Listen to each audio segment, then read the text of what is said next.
मैं इन लोगों को छोड़ूंगा नहीं। लोगों के सामने इनकी सच्चाई लाके रख दूंगा।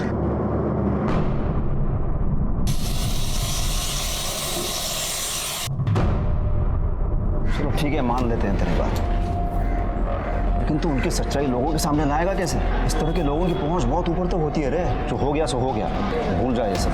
प्रिया की जिंदगी बर्बाद की इन लोगों ने, और कितनी लड़कियों की ये जिंदगी बर्बाद कर रहे हैं अभी भी। हाँ, ये भी सच बोल रहा है तू, लेकिन उसके लिए हमें कुछ ऐसा करना होगा संजय कि हमारा काम भी हो जाए और उनको पता भी ना चले। हाँ, मतलब अरे वो कैमरा छुपा के करते हैं ना, अरे इलेक्ट्रिशियन की दुकान पे तो होते हैं ना उस तरह के कैमरा।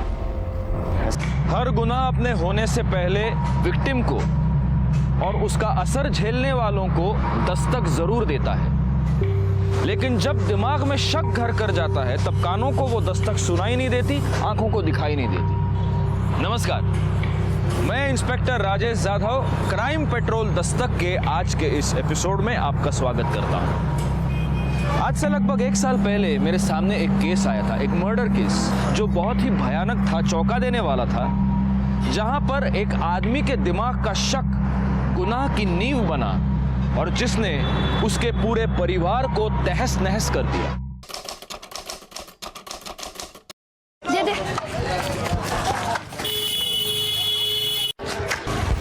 तेरी चिल्लर पार्टी कॉलोनी को प्लेग्राउंड बना के रखा है। हाँ, किसने मारा मुझे? बहुत अरे अंकल मैंने बदनाम कर दिया जीना। अरे अंकल मैंने नहीं मारा, उसने मारा, उसने। किसने? तूने मारा? तेरे बाप ने क्या कॉलोनी खरीद के रखी है? रास्ते में खेलना है? फिर से दिखाना तंगड़े तोड़ी तुझे कर लगाए।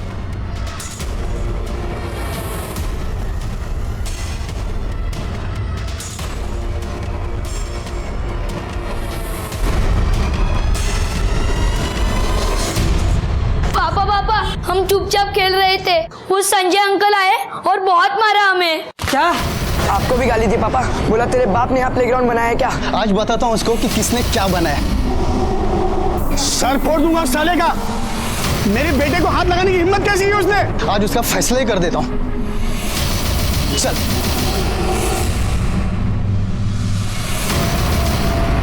मुझे गाली देता है, मेरे बच्चों को हटो दे।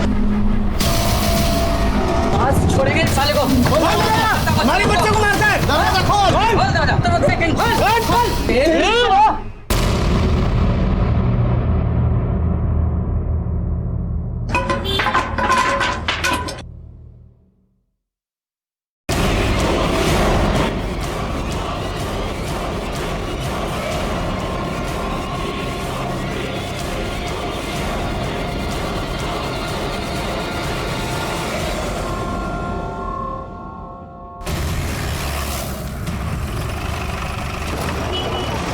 आइए सर, यही आदमी है सर, इसी ने मर्डर किया है सर। क्या रिकॉर्ड कर रहा है? साइड करो सबको, इससे वीडियो लो, इससे वीडियो डील करो। मर्डर हुआ किसका? इसकी बीवी का। अपने बीवी को ही मार दिया इसने। पागल है साला, पागल। ठीक है, जना साइड लगा था, स्टेटमेंट दिया। चलो तुम आ गया। साइड करो सबको। सलाम आ गया, सलाम आ गया।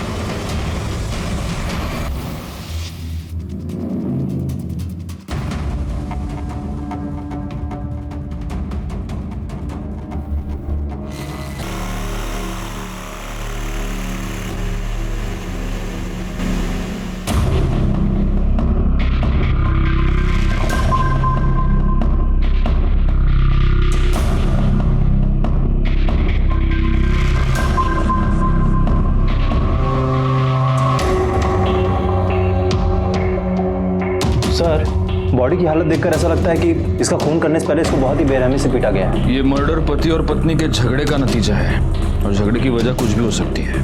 हो सकता है इन दोनों में से किसी एक का एक्स्ट्रा मैरिटल अफेयर रहा हो। इस बात को लेकर कुछ कहा सुनी हुई, फिर झगड़ा बढ़ गया। झगड़े की शुरुआत बाहर से हुई, हॉल से। झगड़ा बढ़ा, पत्नी ने उससे बचकर भागने की कोशिश की, वो यहाँ पर आई। उसके पीछे पति आया, ये बियर बॉटल उठाई, यहीं पर फोड़ दी, और यहाँ पर उसने वो बियर की बोतल। हो सकता है ये सब हुआ हो, और हो सकता है ऐसा ना हुआ हो। इस मर्डर की वजह कुछ और भी हो सकती है।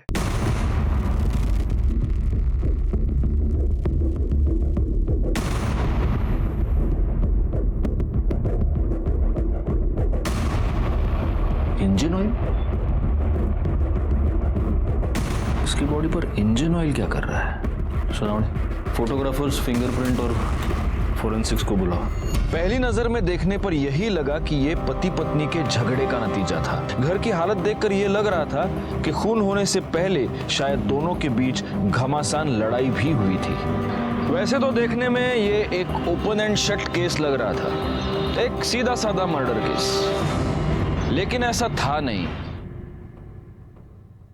इस जुर्म के पीछे की वजह थी शक, और जहां गुनाह के पीछे शक होता है वहां उस गुनाह ने अपने होने से पहले अपने होने की दस्तक ना दी हो। ऐसा हो नहीं सकता। तो इस केस में वो ऐसी कौन सी दस्तक थी जिसे देखकर सुनकर भी नजरअंदाज कर दिया गया? ये जानने के लिए इस केस की गहराई में जाना बहुत जरूरी था। लेकिन संजय से मिलने के बाद मैं ये जान गया था कि उससे कुछ भी बुलवाना इतना आसान नहीं होगा। आगे की कार्रवाई बहुत मुश्किल नजर आ रही थी। पहले 3 दिन तक तो संजय ने कुछ भी नहीं खाया, ना ही उसने अपने मुंह से एक शब्द निकाला। तीसरे दिन मैंने संजय से बात करने की एक और कोशिश की। संजय,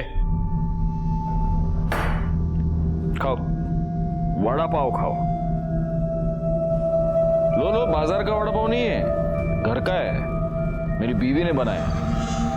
अरे क्या है ना, मेरे को वड़ा पाव बहुत पसंद है और मैं बाहर का वड़ा पाव खाता हूँ, फिर वो मेरे को एसिडिटी होती है। तो मेरी बीवी क्या करती है, मेरी बीवी घर पे वड़ा बनाती है। ये वड़ा खा के देखो, इसके टेस्ट से तुमको पता चल जाएगा मेरी बीवी मुझसे कितना प्यार करती है। प्रिया भी मुझसे बहुत प्यार करती थी। हम दोनों बहुत खुश थे, हमारे बीच में कोई प्रॉब्लम नहीं थी। हेलो बॉस, अरे मेरे बॉस,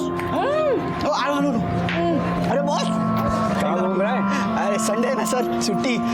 वाइफ को लेके जरा पानी पूरी खाने आया, आवड़ते थी लखो। अरे आप मिले नहीं हो मेरे वाइफ से, मैं बोला तो प्रिया, अरे आओ ना जल्दी। आप शादी में नहीं आए थे ना, इसके लिए।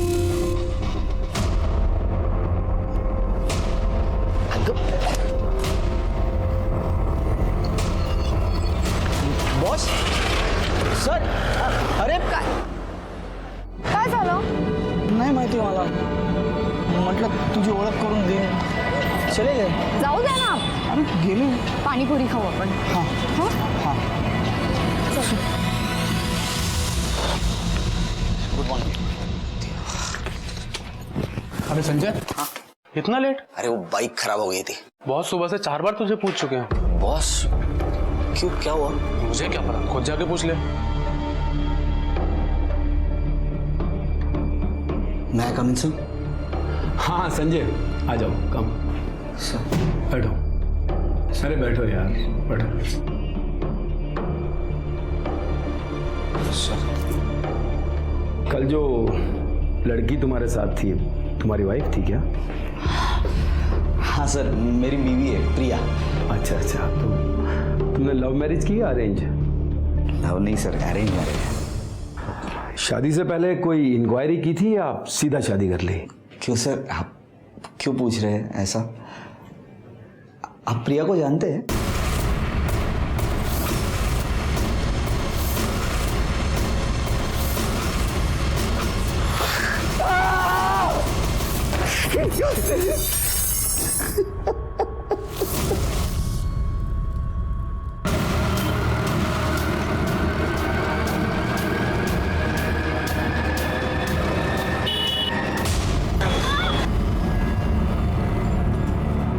अबे साले, तो दिखाई नहीं देता? कैसी गाड़ी चलाता तू? वहाँ तेरे बच्ची को कुछ हुआ क्या? क्या बात है साले, एक तो गाड़ी जाता है। अरे मैंने क्या कुछ गाड़ी जाता है, ऊपर से मारो मारो। पिंकी, हे घे, हा काढा पी. कडू आहे काकी. अगं हो, कडू आहे, पर तू सुबह तक बिल्कुल ठीक हो जाएगी. पी. कहाँ से सीखा प्रिया ये सब? हर मर्ज की दवा इसके पास आई है ना? अरे इसके पास तो कई तरह के नुस्खे हैं, मुझे तो इसने एक दिन में ठीक कर दिया था. भगवान का लाख लाख शुक्र है कि मुझे इतनी अच्छी बहू मिली, वरना आजकल की बहुएं अरे किसी की उनको पड़ी ही नहीं रहती है. क्यों? संजय को अब तक तो आ जाना चाहिए था ना। हो दादा, कभी कभी ऑफिस में ज्यादा काम रहता है ना, तो लेट हो जाता है उनको। आते ही होंगे। नाम लिया और आ गया वो। संजय, संजय क्या हुआ? ये आपको चोट कैसे लगी? खून बह रहा है संजय। मैं फर्स्ट एड बॉक्स लेके आती हूँ। जरूरत नहीं है, मैं कर लूंगा। संजय, क्यों इतनी चोटें आई है? संजय क्या हुआ? हाँ? किसी के साथ झगड़ा हो गया क्या? मैंने कहा ना कुछ नहीं हुआ है मुझे। संजय बस तुम हिलाओगे तो आपको। तेरी नौटंकी बंद कर, मुझे जरूरत नहीं। मैंने कहा है ना, ये तेरी नौटंकी कहीं और जाके दिखाना, समझी तो? क्यों गुस्सा कर रहा है तू उस पे? बाहर किसी और के साथ तू झगड़ा करके आ रहा है और उसका गुस्सा इस बेचारे पे क्यों निकाल रहा है? ये बेचारी है, हाँ? अब कोई मुझसे बात नहीं करेगा। संजय तुम लोग बात मत करो मुझसे। संजय! ए संजय, संजय क्या हो गया तुझे? हाँ? हम लोग कुछ पूछ रहे हैं, बात कर रहे हैं तुझसे। मत करो मुझसे बात। कहा ना मैंने? अच्छा ठीक है, जा। बस ये बता रहा हूँ, माँ को लेके जा रहा हूँ हमारे घर। पिंकी की तबीयत खराब है इसलिए। जो करना है वो करो।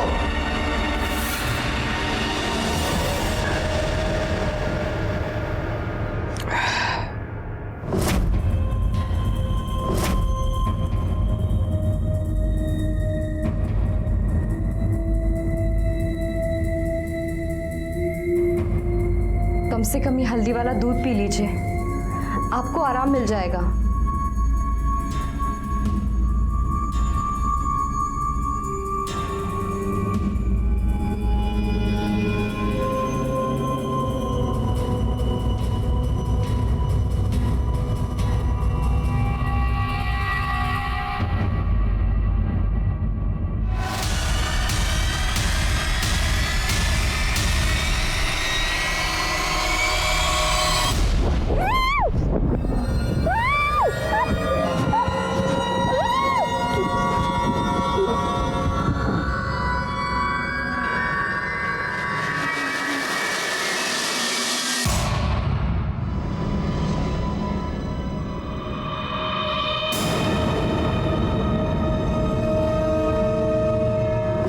तभी तुमने अपनी बीवी का खून करने की सोच ली, पर कर नहीं पाया। तब नहीं कर पाए तो अब कर दिया। हाँ?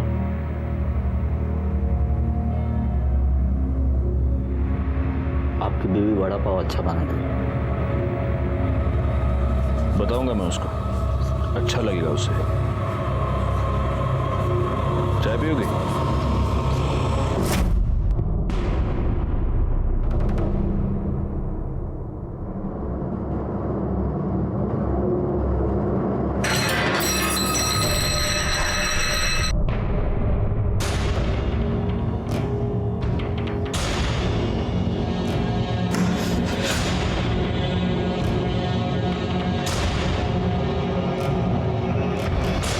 आपको बेवजह मुझ पर भड़क रहे हो।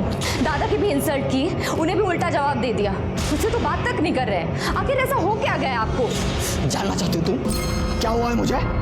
हाँ चल बताता हूँ तुझे, चल।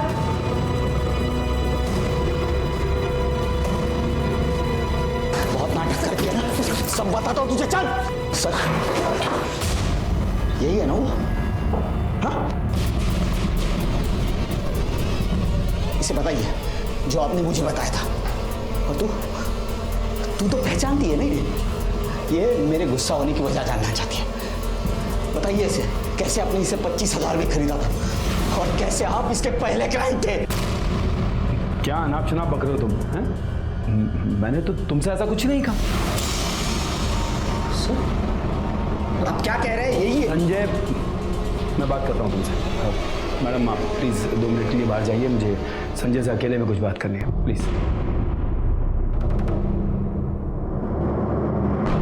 पर सर आपने तो मुझे। दिमाग खराब है तुम्हारा, पागल हो गए हो क्या तुम? अरे मैंने वो बात तुम्हें तुम्हारी भलाई के लिए बताई थी और तुम अपने फैमिली मैटर में मुझे खींच रहे हो।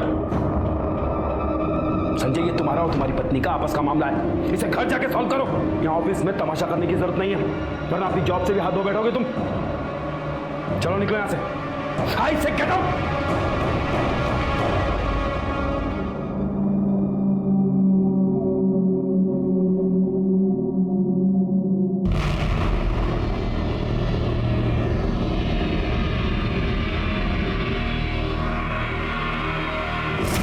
संजय, जो तुम्हारे बॉस ने तुम्हें बताया वो तुमने अपनी बीवी को बताया नहीं? नहीं सर, उसे क्या पता था? संजय, तुम्हें कभी ऐसा नहीं लगा कि शायद तुम्हारा बॉस तुम्हारे साथ झूठ बोल रहा था? शायद उसका कोई हिडन मोटिव था जिसकी वजह से वो तुम्हारे दिमाग में शक डाल रहा था? लगा था सर। मैं बॉस की बातों पर विश्वास नहीं करना चाहता था। न जाने क्यों बॉस की बात मेरे मन में घर कर गई। मैं प्रिया पर शक करने लगा। वो जहाँ जाती थी उसका मैं पीछा करता था।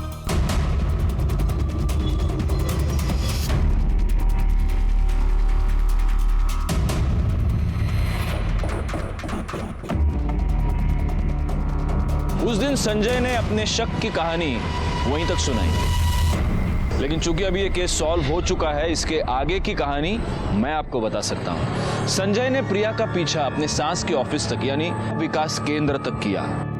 संजय की सास प्रिया की मां कोई साधारण महिला नहीं थी, वो एक सोशल वर्कर थी। लेकिन वहां कुछ गड़बड़ था, कुछ ऐसा था जो सही नहीं था। क्या था वो? संजय के बॉस ने उसे जो कहानी सुनाई थी, क्या उसका और इसका कोई कनेक्शन था?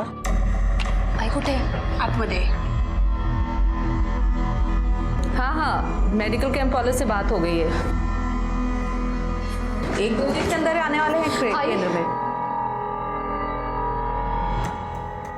मैं आपसे बाद में बात करती हूँ।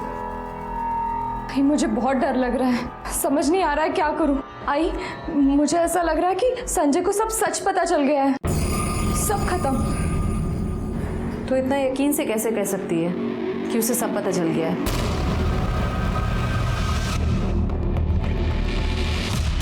मैं क्या बताऊँ, आपसे ही मिलना है क्या? आप ही ने फोन किया था? मैंने ही फोन किया था आपको। अच्छा, आ जाओ। वो पैसा लाएगा? एक काम करो, जेब में डालो। ये यहाँ से नहीं, वहाँ से। देख प्रिया, ये जो भी मुसीबत है मुझ तक नहीं पहुंचनी चाहिए। कैसे भी मैनेज कर, समझी ना?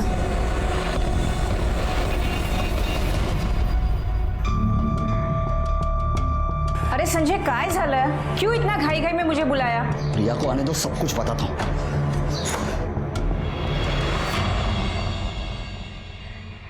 या अरे आई, तुम्ही? आप तो भैया के यहाँ से अगले हफ्ते आने वाली थी ना? हाँ, आने वाली थी, पर इसने कहा कि कुछ जरूरी काम है, इसलिए आज ही आ गई। काय सा लोग, क्या काम था? आई को क्यों बुला लिया आपने? ये जो सती सावित्री होने का नाटक करती है ना, तो उसका भांडा फोड़ने के लिए इसलिए बुलाया माँ को। माँ को भी पता चले ये भोले वाले चेहरे के पीछे सच्चाई क्या है। संजय, क्या है ये? क्या बोल रहा है तू? मैं झूठ नहीं बोल रहा हूँ, ये तुम्हारी बहू है ना, धंधा करते धंधा। कितने लोगों के साथ सोई है? संजय, आपको कुछ गलतफहमी हुई है? कुछ गलतफहमी नहीं हुई है। 3 दिनों से तुम्हारा पीछा कर रहा हूं मैं, 3 दिनों से।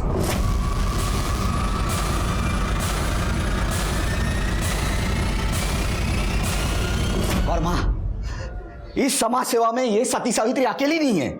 इस सती सावित्री के साथ उसकी बहन, उसकी मां और दलाली करने वाला इसका जीजा है। और ये सब विकास केंद्र के आड़े चलता है ना?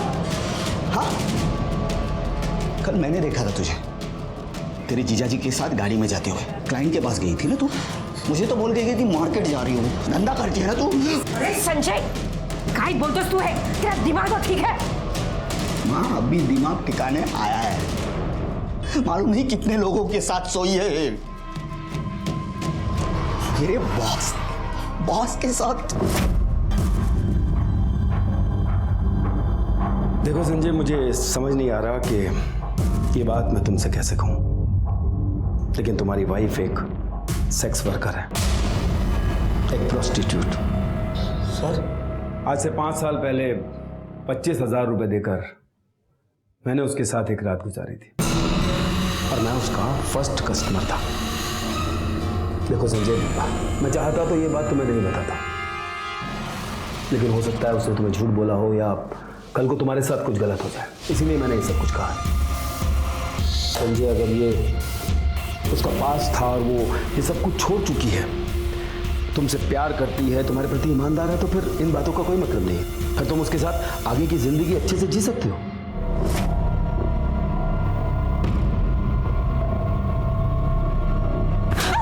इतना बड़ा धोखा दिया तूने मुझे, मेरे इस घर को अपवित्र कर दिया। अरे तूने तो हमें किसी को मुंह दिखाने के लायक भी नहीं छोड़ा।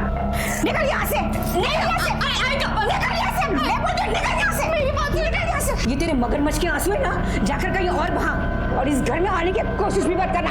चल निकल, निकल यहाँ से, निकल यहाँ से, निकल यहाँ से, निकल यहाँ से, निकल बोल रही है, प्लीज आई, निकल, निकल यहाँ से। आई, अगर काय चल रहे हैं, शांत हो जा। ए भाई लोग, क्या तमाशा लगा है क्या? निकलो, तू शांत हो जा। इस घर का तमाशा मत बनाना। चल आत्मदे, चल तू आत्मदे।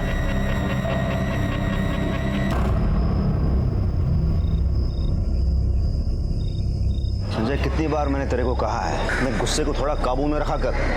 अरे उस दिन भी तो उस मैकेनिक से लड़ गया, क्या जरूरत थी? तू बीच में मत आ।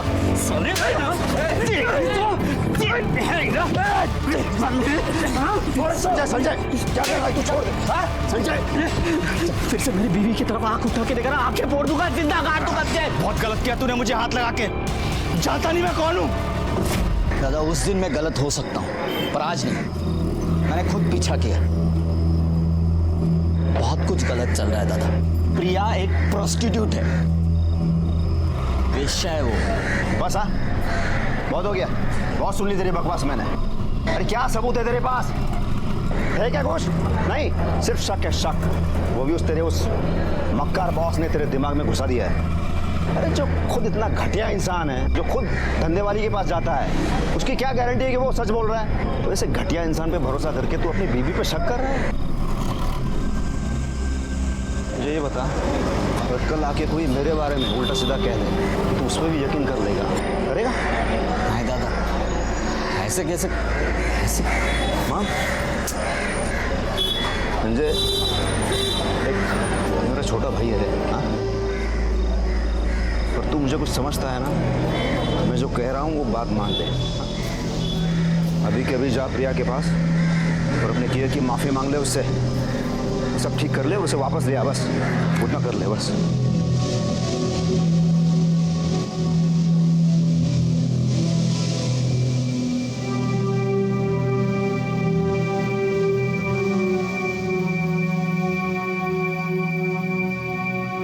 प्रिया, आई एम सॉरी।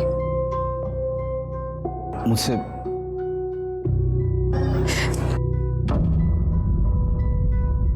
मेरी सच्चाई यही है कि मैं एक प्रोस्टिट्यूट थी। आपको कोई गलतफहमी नहीं हुई।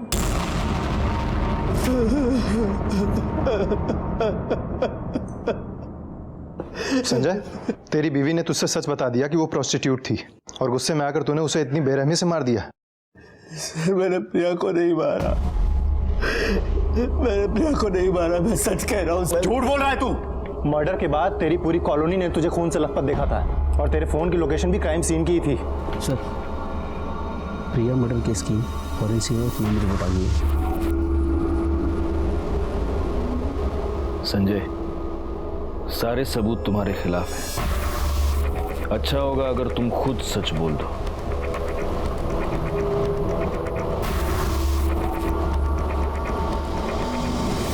सुनावणे सर, रिपोर्ट के मुताबिक प्रिया के हाथों और कंधों पर इंजन ऑयल के ट्रेसेस मिले हैं, लेकिन उसकी बॉडी पर इंजन ऑयल कहां से आया? सर ये हो सकता है कि संजय की बाइक का हो, और संजय के हाथों से ये प्रिया के हाथों और कंधों पे लग गया।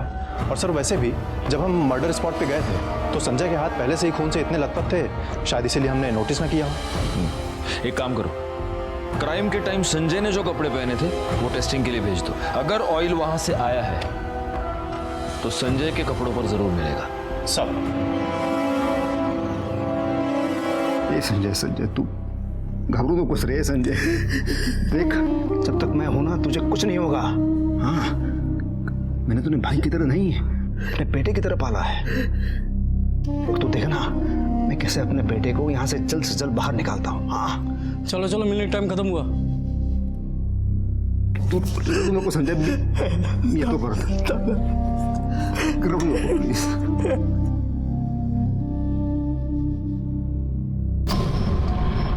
तूने आखिरी बार अपनी बाइक सर्विसिंग कब करवाई थी? यही कुछ 4-5 महीने पहले। प्रिया के मर्डर से पहले तूने अपनी बाइक किसी मैकेनिक को दिखाई थी क्या? नहीं। संजय, मैंने सुना तुझे गुस्सा बहुत आता है। हर दूसरे दिन किसी के साथ तेरी मारामारी हो जाती है, हाथापाई हो जाती है। प्रिया के मर्डर के दिन भी तुझे बहुत गुस्सा आया। फिर तूने उन 2 बच्चों को गाली दी, उनको मारा। उसी गुस्से में तू घर गया और जब तू घर से बाहर निकला तो पूरा खून से भरा हुआ था। हा? तभी प्रिया ने तुझे ये बताया होगा कि वो एक प्रोस्टिट्यूट थी और तब तुझे बहुत गुस्सा आया, है ना? हाँ सर, मुझे पहले गुस्सा आया, पर जब प्रिया ने मुझे सारी हकीकत बताई तब मुझे गुस्सा नहीं, उस पर तरस आया था। मतलब? उषा रानी मेरी आई नहीं है। उसने मुझे और अपर्णा ताई को बचपन में एक आदमी से खरीदा था और हमें धंधे पर लगा दिया। हमसे बहुत सारे पैसे कमाए उसने। अपर्णा ताई ने हमारी दलाली करने वाले मुकेश के साथ शादी कर ली। उसके बाद मैंने भी सोचा कि मैं भी शादी करके अपना घर बसा लूं, पर उषा ताई इसके लिए कभी तैयार नहीं होगी, क्योंकि उसको डर था कि अगर मैंने उसकी पूरी सच्चाई समाज के सामने रख दी तो वो कहीं की नहीं रहेगी। आपको पाने के बाद मुझे ऐसा लगा कि मेरे सारे जख्म भर गए, पर मैं गलत थी। मुझे समझना चाहिए था कि हम जैसे लड़कियों के कभी घर नहीं बसते। हमें तो लोग बस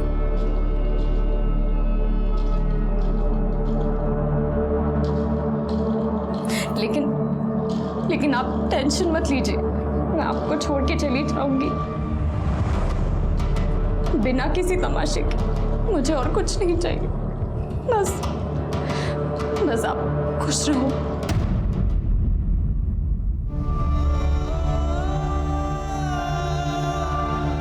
उस उषा रानी ने प्रिया की जिंदगी बर्बाद कर दी और ये सब कुछ समाज सेवा के आड़ में चलता रहता है इन लोगों का। मैं इन लोगों को छोड़ूंगा नहीं, लोगों के सामने इनकी सच्चाई लाके रख दूंगा।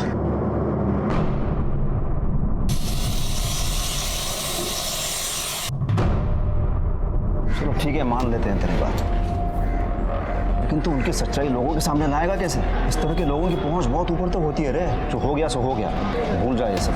प्रिया की जिंदगी बर्बाद की इन लोगों ने, और कितनी लड़कियों की ये जिंदगी बर्बाद कर रहे हैं अभी भी। हाँ, ये भी सच बोल रहा है तू, लेकिन उसके लिए हमें कुछ ऐसा करना होगा संजय कि हमारा काम भी हो जाए और उनको पता भी ना चले। हाँ, मतलब अरे वो कैमरा छुपा के करते हैं ना, अरे इलेक्ट्रिशियन की दुकान पे तो होते हैं ना उस तरह के कैमरा, ऐसा कुछ।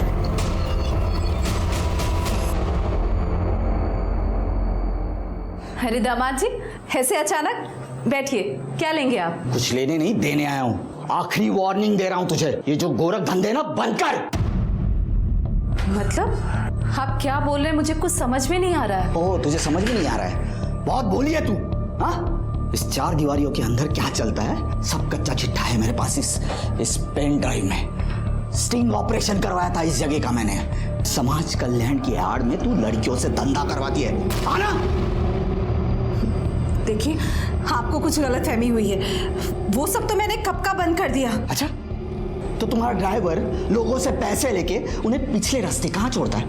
हाँ? और ये मुकेश मेरी बीवी को लेके कहाँ जाता है, बताओ। मानती हूँ मैं कि यहाँ जो कुछ भी चल रहा है वो गलत है, पर प्रिया और अपर्णा का इससे कुछ लेना देना नहीं है। और उन दोनों ने मुझे कब का छोड़ दिया, और यहाँ तक कि मुकेश भी मुझे छोड़कर चला गया है, अपना गैराज खोल के बैठा है। मैं तेरी बकवास सुनने नहीं आया हूँ, समझे? आखिरी वार्निंग दे रहा हूँ, बंद कर ये सब, वरना ये है ना, ये वायरल कर दूंगा, पुलिस के पास जाऊंगा, समझे? उषा के यहाँ से निकलने के बाद मुझे लगा मेरा काम हो गया, और मेरा गुस्सा बिल्कुल कम नहीं होता, क्योंकि यही उषा थी जिसने मेरी प्रिया को इस दलदल में फेंका था। मैं वहां से सीधा घर गया।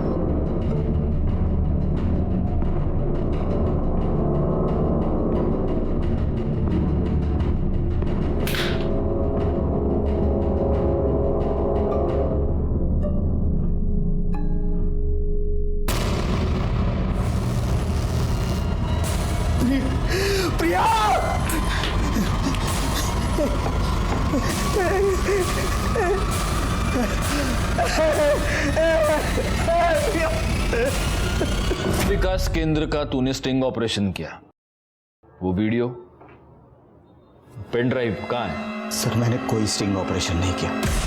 नहीं किया था क्या मतलब है? तुमने तो पेन ड्राइव दिखा के उषा को धमकी दी थी ना?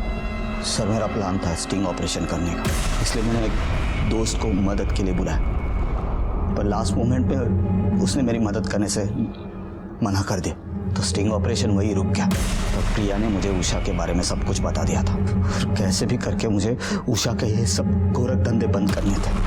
तो मैं ब्लैंक पेन ड्राइव लेके उषा के पास गया। सर उषा विकास के आड़ में प्रोस्टिट्यूशन का धंधा करती थी, वो नहीं चाहती थी कि उसकी बदनामी हो। सोनावणे, सब ये उषा राणे के कॉल रिकॉर्ड्स निकलवा और प्रिया के मर्डर के दिन उसके मोबाइल की लोकेशन। देखो, अगर ये संजय सच कह रहा है तो उषा राणे की सच्चाई दुनिया के सामने लानी पड़ेगी। वो तो नहीं कर पाया, हम करेंगे। तुम टीम रेडी करो। सब गाड़ी पीछे ले, ताड़े पकड़ उसको।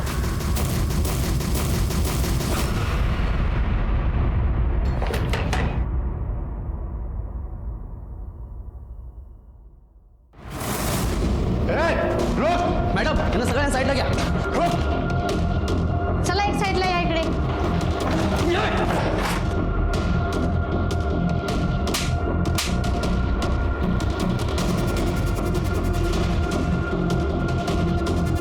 डालो सबको गाड़ी में, सगळ्यांनी गाडीत बसा. चला.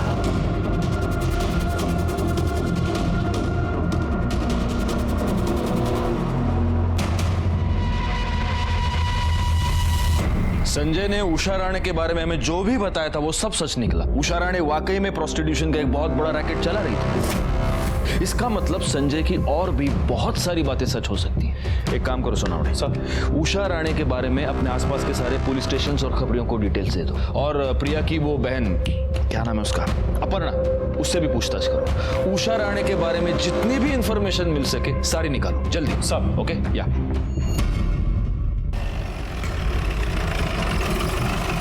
ये उषा ने विकास केंद्र के नाम पे जो प्रोस्टिट्यूशन का धंधा चला के रखा था, इससे तुम्हारा और प्रिया का क्या कनेक्शन है?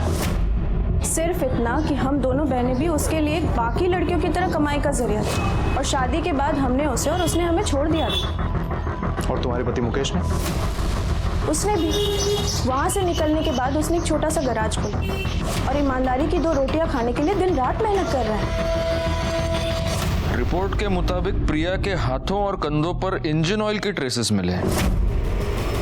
तुम्हारे पति मुकेश कहाँ मिलेगा? पता नहीं, विकास केंद्र में रेड पड़ने के बाद से वो घर नहीं लौटा है।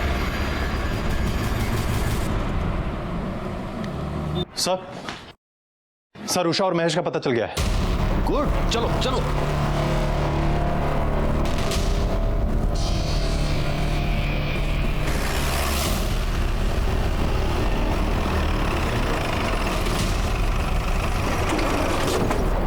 कुठे? ती आतमध्ये या.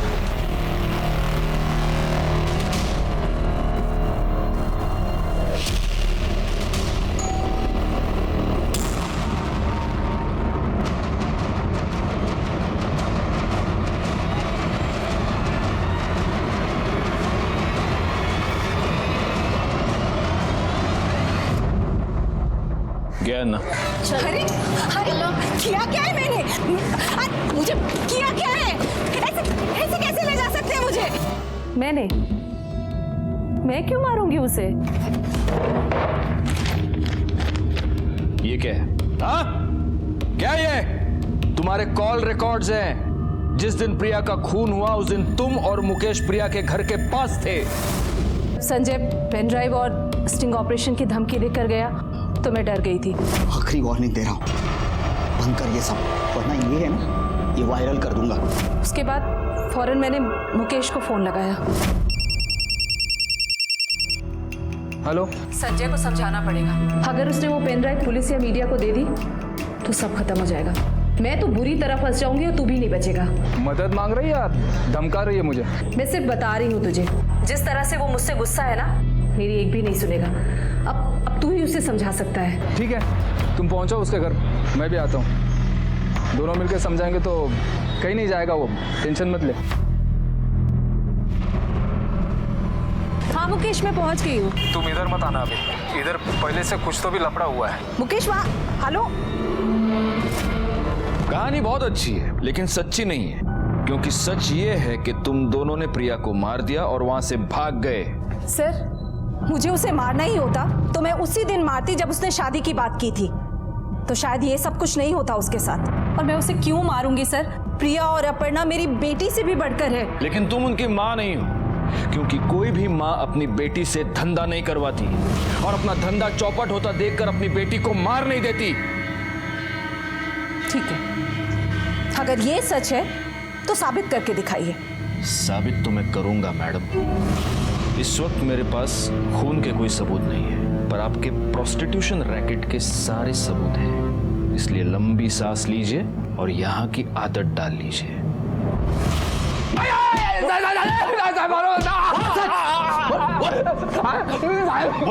अपर्णा से जब से शादी किया है ना, सारे गलत धंधे छोड़ दिया है साहब। मेहनत करता हूँ साहब, ईमानदारी की रोटी खाता हूँ। अच्छा साहब, तो जब प्रिया का खून हुआ तू उस एरिया में क्या कर रहा था? मैं नहीं जाना चाहता था साहब उधर, गैरेज में काम कर रहा था, तो उषा ताई का फोन आया, उसने बुलाया, इसके लिए गया था। लेकिन साहब मैं जब उधर गया तो उधर पहले से ही कोई लफड़ा चालू था। हाँ मुकेश, मैं पहुंच गई हूँ। तुम इधर मत आना अभी, इधर पहले से कुछ तो भी लफड़ा हुआ है। मैं निकल रहा हूँ यहाँ से, तुम भी निकल जाना है। बहुत अच्छी कहानी बना लेता है तू। तू सीधा गैरेज से गया था ना प्रिया को मारने के लिए। तेरे हाथ में इंजन ऑयल लगा हुआ था। प्रिया की बॉडी पे से हमें इंजन ऑयल के दाग मिले हैं। तुझे जैसे ही पता चला कि पुलिस तुझ तक पहुंचने वाली है, तू वहां से भाग गया। मार साले को, मार। मैंने किसी को नहीं मारा है साहब। सर, प्रिया मर्डर केस में हमारा खबरी इंफॉर्मेशन लेकर आया है।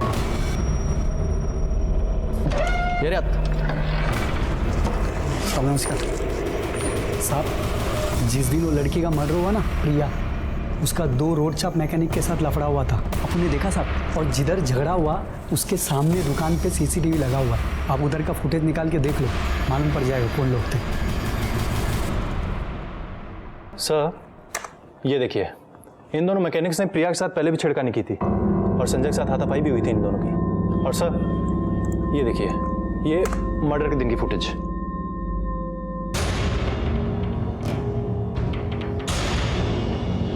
पॉज करो, सुनाओ। मिल गया, इस केस में हमको लीड मिल गया। ये दोनों इस एरिया के दादा है ना? हाँ सर, पहले भी कई कंप्लेंट्स आ चुके हैं इनके बारे में। प्रिया के मर्डर केस का कनेक्शन मोटर ऑयल से है और ये दोनों मोटर मैकेनिक हैं। उठाओ इन दोनों को। सब क्या साहब, जब मर्जी तब आप उठा कर लेकर लगे। अरे मेरे सामने गला फाड़ के तेरा कोई फायदा नहीं है। नुकसान जो भी बात करना है साफ से करने का। तो मैं साफ से डरता हूँ क्या? डरता हूँ? अभी जो पूछ रहे हैं ना उसका साफ साफ जवाब दे। प्रिया ने तेरे को थप्पड़ क्यों मारा था? वो साहब, मैं उसको कुछ बोल दिया था। सिर्फ बोला था?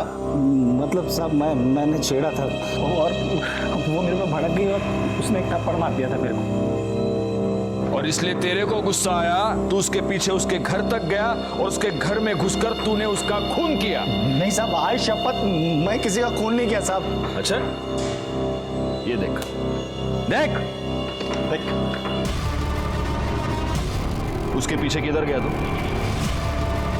वो क्या साहब, मैं ना वो बाइक का टेस्ट ड्राइव करने के लिए गया था। तू पूरे 1 घंटे के बाद अपने गैरेज पे वापस आया। साहब वो क्या है कि बाइक ठीक हो गई थी, तो इसलिए एक बाइक को क्लाइंट के घर पे छोड़ने गया था। तू क्लाइंट को होम डिलीवरी भी देता है क्या?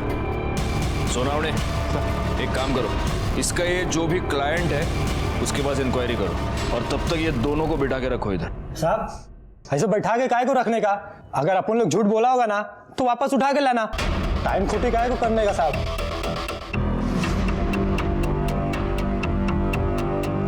सोनावड़े बरोबर बोलता है।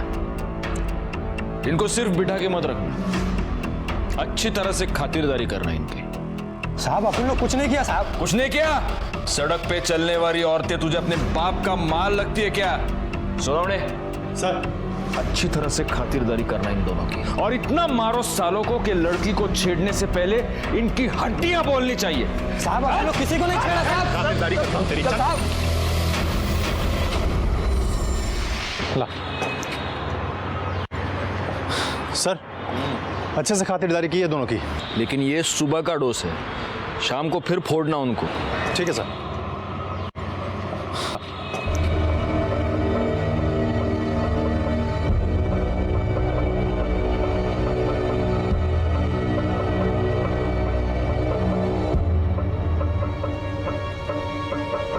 सोनावणे सर, इसको फॉरेंसिक लैब भेज दो और उनसे कहना कि प्रिया के बॉडी पर जो ऑयल मिला वो ऑयल और ये ऑयल, ये मैच होता है क्या देखें। ठीक है सर।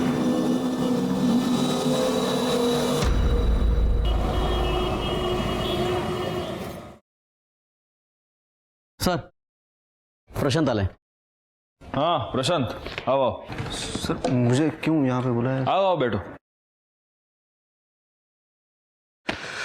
प्रशांत, मैंने तुमको ये बताने के लिए बुलाया है प्रशांत कि प्रिया के बॉडी पर जो इंजन ऑयल मिला वो इंजन ऑयल और तुम्हारे बाइक का इंजन ऑयल एक दूसरे से मैच होता है।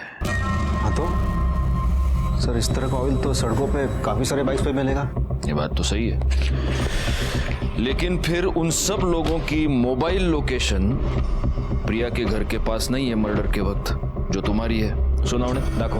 और ये रहे कॉल रिकॉर्ड्स, ये तुम्हारी कॉल लोकेशन। और तुमने तो अब तक हमको ये बताया नहीं था कि मर्डर के वक्त तुम प्रिया के घर के पास थे। सर मैं एक्चुअली उस जगह पे नहीं था, उसके आसपास था। आसपास थे।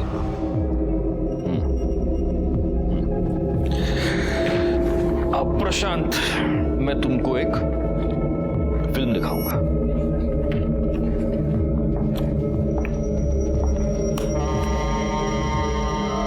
देखो, और ये तुम्हारी एंट्री।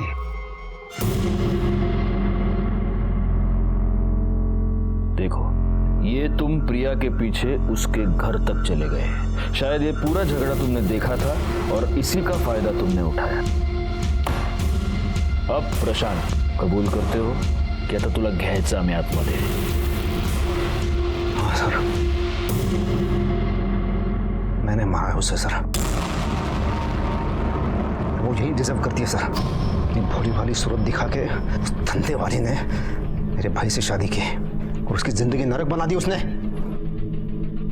सर उस दिन संजय उसकी माँ को स्टिंग ऑपरेशन की झूठी बात कह के उसके मुंह से सच्चाई सुनने गया था और उस उषा ने डर के सब कुछ मान भी लिया था। लेकिन सर संजय ये सब सुन के एकदम से टूट गया और उसने मुझे वहां से फोन भी किया था। आज ये बात सिर्फ मुझे मालूम है, कल दुनिया को पता चल जाएगी तो मैं किससे नजर नहीं मिला पाऊंगा। मुझे मरना है। संजू तो ऐसा कुछ नहीं करेगा, देख मुझे तेरे भाव की कसम है। मैं नहीं जी सकता। मैं सब ठीक करता हूँ, देख। सर मैंने संजय को भाई की तरह नहीं, एक बेटे की तरह प्यार किया है। उसे ऐसा रोता हुआ सुनकर मेरा माथा घूम गया सर। मैं वहां से निकल गया, मैं संजय के घर की तरफ चला गया। रास्ते में मैंने देखा सर प्रिया उसी मैकेनिक के साथ झगड़ा कर रही है। जरा इधर भी नजर इनायत कर लीजिए। अरे हम भी हैं। क्या बकवास कर रहे हो तुम? घर में माँ बहन नहीं है तुम्हारे? आइंदा ऐसे बकवास की ना तो देख लेना। झगड़ा खत्म होते ही वो अपने घर की तरफ चली गई और मैकेनिक भी उसी तरफ चला गया सर। और मैंने सर इसी बात का फायदा उठाना चाहा। मैं संजय के घर की तरफ चला गया सर। सर मैं बहुत गुस्से में था सर, मैंने प्रिया को बहुत मारा। तू सारी धंधे वाली धंधा करती है तू, हाँ? मेरे भाई की जिंदगी बर्बाद करती। सब आज तक इतना रोते हुए कभी नहीं देखा, इतनी बुरे हालत में कभी नहीं देखा। तूने हमारी खानदान पे धब्बा लगा दिया। एक अजय जान से मार दूंगा।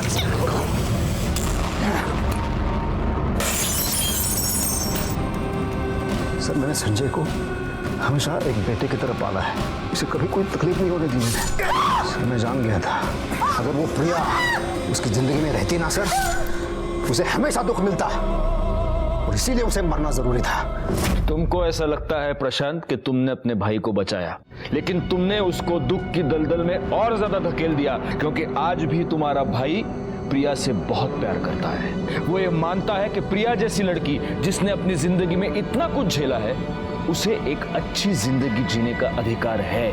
और तुम जैसे घटिया और दिमाग से बीमार लोग ये बात कभी समझ नहीं पाते। प्रशांत पर प्रिया के मर्डर का केस आज भी माननीय कोर्ट में लंबित है और प्रशांत इस वक्त जेल में है। प्रिया का अपना अतीत छुपाना और संजय का अपनी बीवी की अच्छाइयों की ओर नजरअंदाज कर उसके अतीत को खंगालना, ये सब टाला जा सकता था अगर इन दोनों ने अपने रिश्ते में आई शक की दस्तक को सुना होता, उसे समझा होता, उसे दूर किया होता, तो इस गुनाह को टाला जा सकता था। खैर, केस तो सॉल्व हो गया और हमें अपने इस थैंकलेस जॉब से थोड़ा सा टाइम निकालकर अपने परिवार के साथ वक्त बिताने का मौका मिल गया। मैं सीनियर इंस्पेक्टर राजेश यादव आपसे विदा लेता हूं। दोबारा मिलूंगा, तब तक सतर्क रहिए और देखते रहिए क्राइम पेट्रोल दस्तक। मकसद बताना नहीं, बचाना है।